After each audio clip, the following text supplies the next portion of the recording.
When knitting your sock, you want to stop knitting about 1.5 inches from the end so that you can decrease for the toe. As you can see on this finished sock, the decreases are a lot more drastic than, say, the gusset. This is so that it gives you a nice rounded shape, and that really accommodates the shape of your foot. We're going to have 2 decreases on each side for a total of 4 decreases per round. Here's the sock that I'm working on, and I've gotten down to about 1.5 inches from where I want to have that stop. My round starts at the bottom of my foot, so I'm going to be doing 4 decreases in this round and alternating that with just a knit round. So I'm going to start by knitting 7 stitches.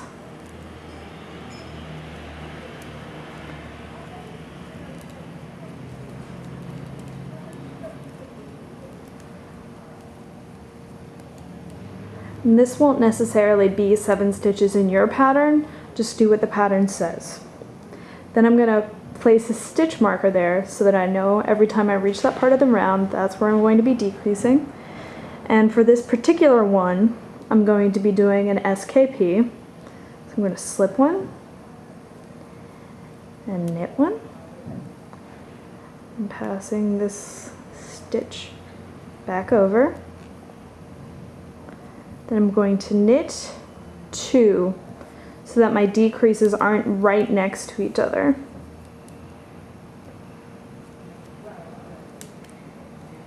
And knit 2 together.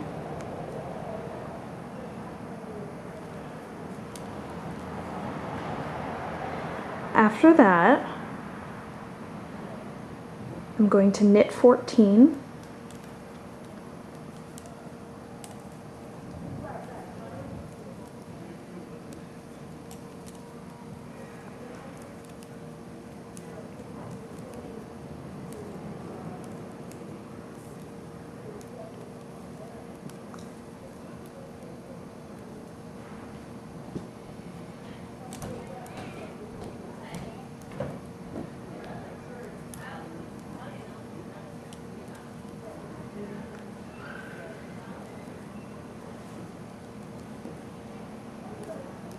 And then again, I'm going to place a stitch marker.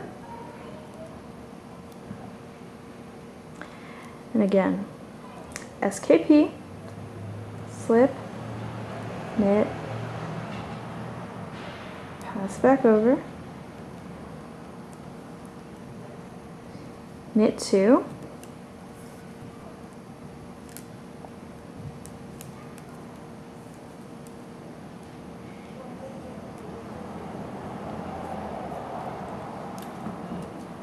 and knit 2 together, and then knit 7.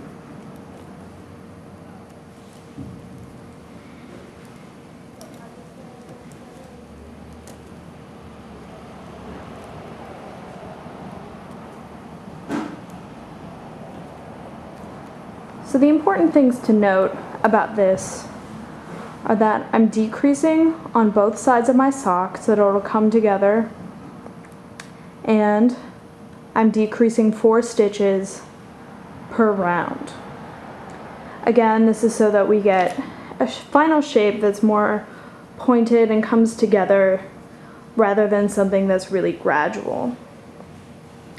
There are a couple of different ways to shape sock toes, but this is probably the easiest. And so that it doesn't just bunch up and go too quickly, you're going to alternate your decrease rounds with rounds of just plain knitting.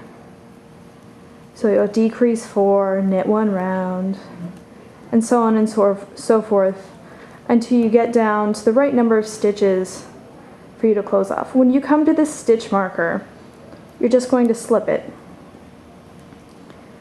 This is just to indicate where you begin doing your decreases on each round, and it's sort of helpful so that you don't necessarily have to count each and every time. It's always good to count just to make sure you're on the round that you think you are, but the stitch marker is sort of a handy little tool for that. So again, you're just going to alternate these rounds until you are down to the right number of stitches for you to graft or do the Kitchener stitch to close the toe. So in my case, I think 16 stitches is a good amount to do the Kitchener on. You may use more or less, depending on your pattern or personal preference.